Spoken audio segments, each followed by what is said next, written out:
All right, let's jump right in. Today, we're going to unpack a pretty radical proposal. I mean, this is an idea that could reshape, well, everything from how we test for language skills all the way to how we tackle massive global problems. And believe it or not, it all starts with just one student challenging a single standardized test. So here's the question at the very heart of it all. I mean, if you've ever studied a second language, or if you're already bilingual, think about this. Do those standardized tests really capture the full picture of what you can do? Well, the story we're about to get into suggests maybe there's a better way. And this isn't just some hypothetical, this actually happened. Let's go back to 1988. There's this student from India who's already fluent in Punjabi and Hindi. He wants to study in Australia, but he asks for an exemption from the big English test, the IELTS. His argument? Hey, my bilingual education already proves I'm capable. And you know what happened? They approved it. He became the first Indian student to do this, and he went on to pass his ESL, that's English as a Second Language course, super quickly. This one real-world event from decades ago is basically the seed for this entire massive proposal. Okay, so how does one student's experience like that blossom into a whole global framework? Well, that brings us right to the core of the proposal, making a huge shift from what we all know as ESL to something new called EBL. So let's break this down. On the one hand, you have ESL, or English as a Second Language. That's the system most of us are familiar with, right? It treats English like this separate foreign skill you have to learn. But on the other hand, you have this new idea, EBL, or English as a Bilingual Language. And this approach is totally different. It doesn't isolate English. Instead, it weaves it together with the student's native language.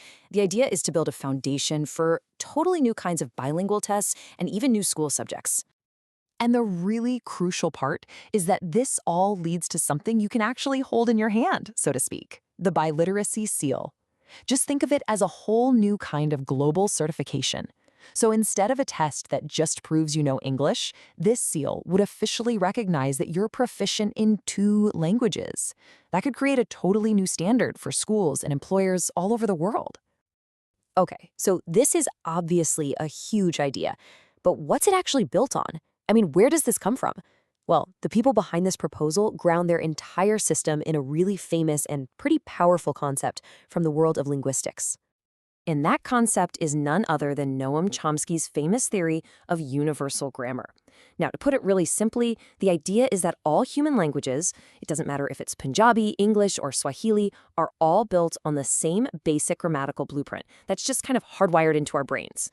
Now, it's definitely a debated theory in linguistics for sure, but for the authors of this proposal, it's like the master key, the thing that could unlock a universal system for bilingual education for everyone. So how would they actually do it? Well, they lay out a 3-step process. Step 1, figure out the core principles of this universal grammar. Step 2, adapt those principles so they can work with any pair of languages in the world, like, say, English and Gurmukhi Punjabi. And then, step 3, use that new compatible grammar as the bedrock to build these brand new bilingual education systems, and of course, the Biliteracy seal. All right, so let's imagine for a second that a system like this was actually put into place. What would the real-world impact look like? Well, according to the source material, it could literally remake global education and opportunity as we know it. I mean, the potential changes are just massive. We're talking about a real alternative to standardized tests like IELTS. We're talking about creating totally new bilingual subjects in schools. This could blow the doors open for education and jobs on a global scale. The authors even suggest it could be a path to something they call global citizenship, which sounds like a framework for making it easier for people to move and be recognized internationally, maybe under a UN-like organization. And the scale of this vision, it's just mind-boggling. This isn't some small pilot program for a few schools. No way. The authors believe that these systems, built on this idea of biliteracy, could potentially support billions of people around the world, especially in developing nations where that kind of access to global opportunities is needed most. But believe it or not, the proposal's ambition doesn't even stop with education and jobs. The authors frame this whole project in the context of the biggest, most urgent challenges facing all of humanity right now. And this is where the vision reaches its absolute peak. I'm just going to read you a direct quote from the source because it really captures the incredible scale of what they're aiming for.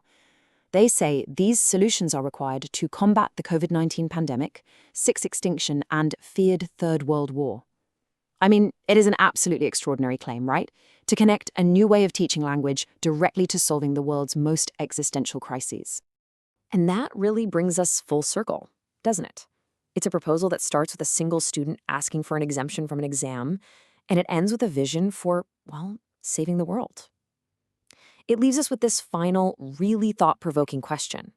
Can changing something as fundamental as how we learn and certify languages actually, truly change the world?